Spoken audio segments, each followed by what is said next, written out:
Jagan arrest అనంతరం నిరసనలు తెలపడానికి వైఎస్ఆర్ పార్టీ నాయకులు కార్యకర్తలు సిగ్గుపడుతున్నారని ఎంపీ లగడపాటి రాజగోపాల్ అన్నారు.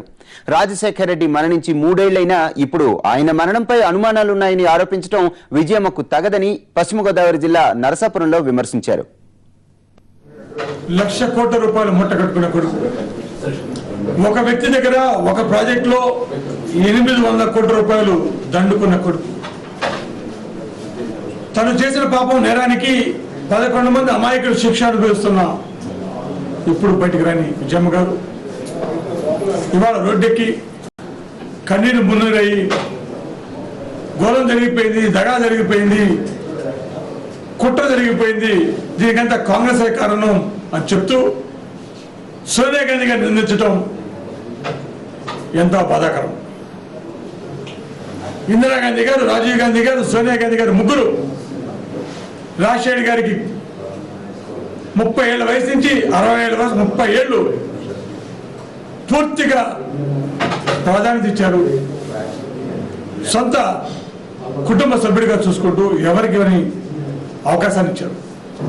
రాజశేఖర్ గారు మరణిస్తే కొడుకుతో సహా రాహుల్ గాంధీని తీసుకొని, మన్మోహన్ సింగ్ గారిని తీసుకొని ప్రత్యేక విమానంలో హైదరాబాద్ వచ్చి విజయమ్మ గారు బాతుతో కాళ్ళు జరుపుకొని మంచం మీద కూర్చోనుంటే, లేవలేని పరిస్థితి ఉంటే కాళ్ళ దగ్గర కూర్చొని ఓదార్చారు సోనియా గాంధీ గారు.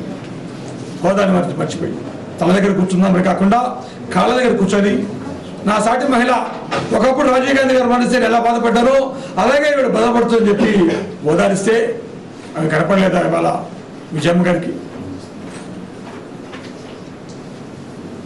అంతేకాకుండా గంటల తరబడి పుస్తకంలో రాశారు, ఇది నా కుటుంబ సభ్యుడు అని చెప్పి రాజశేఖర్ గారి గురించి సోనియా గాంధీ గారు. ఆ ఓదార్పు ఎలా చేశారు? ఇవాళ జగన్ చేస్తున్నట్టుగా హంగు ఆర్పాటాలతో, మేళతాళాలతో, పూలదండలతో, జిందాబాద్తో వచ్చి విజయమ్మ గారు ఓదార్చారా రాజశేఖర్ గారు చనిపోతే? అదే ఇవాళ సోనియమ్మ చెప్పింది జగన్కి, బాబు తెలుసుకో, సాంప్రదాయం పద్ధతులు తెలుసుకో, చావుకి పెళ్లికి తేడా తెలుసుకో, చావు పలకం వేరుగా ఉంటుంది, పెళ్లి పలకం వేరుగా ఉంటుంది. ఆ విధంగా మేళతాళాలతో, డప్పులతో, జిందాబాద్ తిరిగి పలకరిస్తే సరైనది కాదు. రాజశేఖర్ గారు మరణిస్తే అందరూ అదేవిధంగా పలకరించారా, లేకపోతే విచార వదనంతో పోయి పలకరించారా? ఈ మంచి పలుకులు, ఈ మంచి సూచనలు చెప్తే చెడైపోయిందా? తల్లిగా చెప్పలేని మాటల్ని ఒక పార్టీ అధినేతగా మంచి చెప్తే ఇవాళ సోనియా గాంధీ గారు చెడైపోయారా జగన్ కానీ? ఆ పలుకుల్ని ఆ చిలక పలుకులుగా మన విజయమ్మ గారు పలుకుతారా? ఇన్ని చేసిన గాంధీ కుటుంబాన్ని ఇంకా దూషిస్తున్నారంటే మీరు చెప్పాలి. పైగా మరణంలో నాకు అనుమానం ఉందని 3 ఏళ్ల తర్వాత ఇవాళ గుర్తొచ్చిందా? జగన్ జైలు పాలైతే ఇవాళ గుర్తొచ్చిందా? ఆయన కోసం జైలు పాలైన వాళ్ళ కోసం కన్నీళ్లు పెట్టారా? సునీల్ రెడ్డి కోసం కానీ, లేకపోతే మన విజయసాయి రెడ్డి కోసం కానీ, మీ ఇంట్లో మనుషులు వాళ్ళు జైలు పాలైతే ఇప్పుడు కన్నీళ్లు పెట్టారా, రోడ్డెక్కారా? ఇవాళ మరణం మీద అనుమానం ఉందని 3 ఏళ్ల తర్వాత మాట్లాడితే ఎలా? ఈ 3 ఏళ్ళు ఏమైపోయారు? ఆ రోజు హెలికాప్టర్ ఎక్కొద్దని ఎందుకు చెప్పలేకపోయారు? వాతావరణం బాగాలేకపోయినా తిరుపతిలో మీ సహచరులు, మీ సన్నిహితులు, ఇవాళ వైఎస్ఆర్ కాంగ్రెస్ పార్టీలో ఉన్నవాళ్ళు రా అని పిలుస్తుంటే మీరందరూ ఏమైపోయారు? ఇవాళ జగన్తో పాటు సహానందరెడ్డిగా జైల్లో ఉన్న బ్రహ్మానంద రెడ్డి ఆ రోజు హెలికాప్టర్కి ఇన్ఛార్జిగా ఉన్నాడు, అతను కుట్ర పని చేశాడా? ఇవాళ సానుభూతి కోసం ఇష్టానుసారం అబద్ధాలు చెప్పుకుంటూ, సాక్షి ఉంది కదా, మనసాక్షి ఉన్నా ఒకటే లేకపోయినా ఒకటే అని చెప్తూ ఇవాళ ఇష్టానుసారం మాట్లాడతా గుండె మీద చేసుకొని ఒక్కసారి ఆలోచించండి. కరుణామయ్య ఏం చెప్పాడు, వయసుప్రభు ఏం చెప్పాడు? నా కోసం కన్నీళ్ళు పెట్టకండి, మీకోసం కన్నీళ్ళు పెట్టుకోండి, మీ పిల్లల కోసం కన్నీళ్ళు పెట్టుకోండి. కానీ మీరు చేస్తుంది ఏంటి?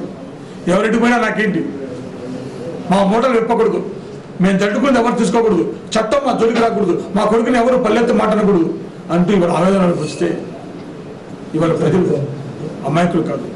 ఇవాళ వాస్తవం తెలుసుకున్నారు కాబట్టి ఇవాళ ఒక్కడ కూడా రోడ్డు ఎక్కలేదు, ఎక్కడ కూడా బాధపడలేదు, సిగ్గుతో తలవంచుకున్నారు. ఇటువంటి దురాగతం, దౌర్జన్యం, దోపిడీ ఈ తెలుగు రాష్ట్రంలో ఒక తెలుగువాడు ఇలా చేయగలడా అని చెప్పి సిగ్గుతో ప్రతి ఒక్కరు తలదించుకొని ఇంట్లోంచి బయట రావడానికి కూడా మొహరాక అందరూ ఇళ్లలో కూర్చుండిపోయారు. ఇప్పటికైనా వాస్తవం తెలుసుకోండి. విజయమ్మ గారు తెలుసుకొని మలుచుకొని ఆ సోనియా గాంధీ గారికి చేసిన మేలు కొనియాడని